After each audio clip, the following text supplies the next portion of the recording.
Keystone Extra, only on Fox 8 News at 10 every Thursday night. This is history. Groundhog Day 2006.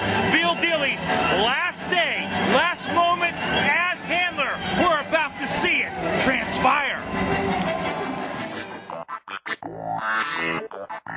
William Dealey, his handler.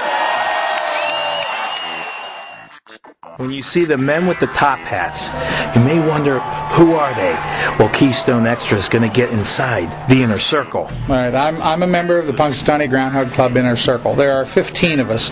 The easiest way to think of us is that we are the board of directors of the Punxsutawney Groundhog Club. Our goal and mission is to perpetuate and protect the legend of Punxsutawney Phil. We're responsible for Phil all year long, and we're responsible for all the activities that lead up to and include Groundhog Day and the actual prognostication of Cobbler's Knob. This year will be Phil's 119th prognostication.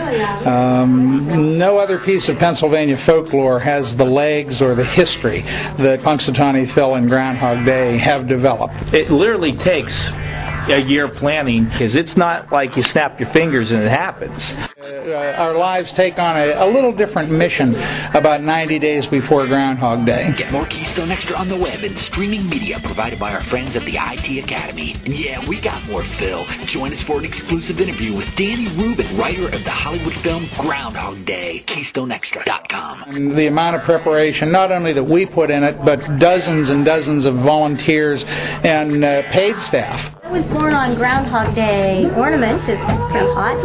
Okay, we have our pet bandana, mouth pads, with all your party items. Gets bigger and bigger. You do more and more. Groundhog slippers. Of course. A tremendous amount of work to make it work. From Groundhog Day 2006 here in Punxsutawney, Pennsylvania, I'm Stephen Spates for Keystone Extra. Join us for video on the web at fox8tv.com.